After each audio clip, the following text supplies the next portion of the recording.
اور یہ جو دنیا کے اندر کہا جاتا ہے کہ موسیقی جو ہے روح کی غذا ہے، تو واقعہ یہ ہے کہ عام موسیقی جو دنیا میں ہو رہی ہے اور بد نصیب جو اس وقت کا دور ہے، یہ پاپ میوزک جو ہے، یہ تو سوائے انسان کے جو سفلی جذبات ہیں ان کو حرکت میں لانے کے اس کا کوئی کام نہیں۔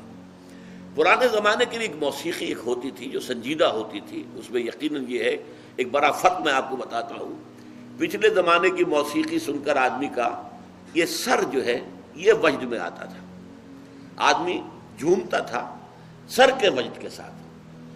آج کی موسیقی میں پورا انسان کا نچلا جسم جو ہے وہ دھڑکتا ہے، دھڑکتا ہے اور چلتا ہے، دوڑتا ہے۔ یہ انسان کے سفلی اور گھٹیا اور نچلے جذبات کو حرکت میں لانے والی شے ہے۔ لیکن قرآن مجید کی موسیقی، زین القرآن باصواتکم من لم یتغن بالقرآن فلیس منا وتغنوہ، اس کو بڑی غنا کے ساتھ پڑھا کرو۔ اور یہاں تک کہ آپ نے ایک صحابی حضرت ابو موسیٰ اشعری رضی اللہ تعالی عنہ، ان کو اللہ نے بہت عمدہ آواز دی تھی، جیسے بعض صحابہ خوبصورت بہت تھے۔ حضرت دحیہ کلبی رضی اللہ تعالی عنہ بہت حسین انسان تھے، چنانچہ حضرت جبرائیل جب انسانی شکل میں آتے تھے تو حضرت دحیہ کی صورت اختیار کر کے آتے تھے، دحیہ کلبی۔ اسی طرح صوت جو ہے، صوتی آہنگ اور اچھی آواز، یہ اللہ تعالیٰ نے حضرت ابو موسیٰ اشعری کو عطا فرمائی تھی۔ تو ایک مرتبہ حضور رات کو گشت پر تھے، آپ نے دیکھا حضرت ابو موسیٰ اشعری کے مکان کے قریب، تو مکان کیا ہوتا تھا، حجرے ہوتے تھے چھوٹے چھوٹے سے۔ وہاں یہ تھوڑا ہی تھا کہ اب یہ اتنا بڑا باہر کا کمپاؤنڈ ہے، پھر اس کے اندر جو ہے وہ کوئی ڈیوڑی آئے گی، پھر چھوٹے چھوٹے حجرے تھے۔ تو حضور حضرت ابو موسیٰ اشعری کے حجرے کے بعد کھڑے ہو کر قرآن سنتے رہے۔ وہ قرآن پڑھ رہے تھے رات کو تہجد میں، اور جس کیفیت کے ساتھ پڑھ رہے تھے تو حضور کافی دیر تک کھڑے ہو کر سنتے رہے۔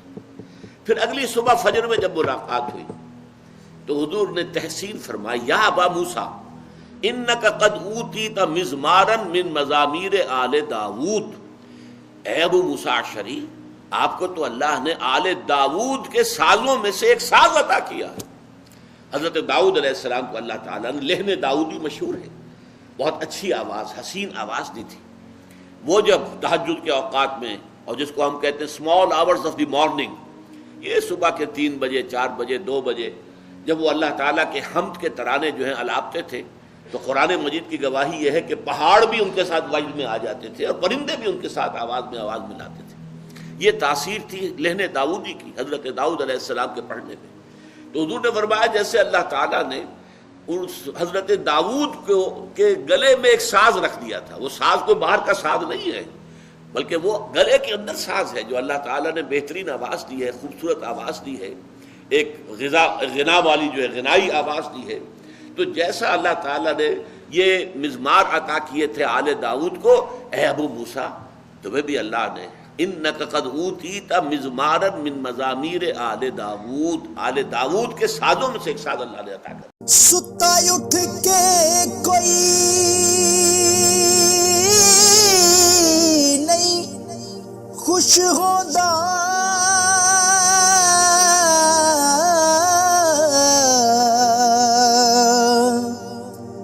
بڑے ستے جگا کے میں ویکھیا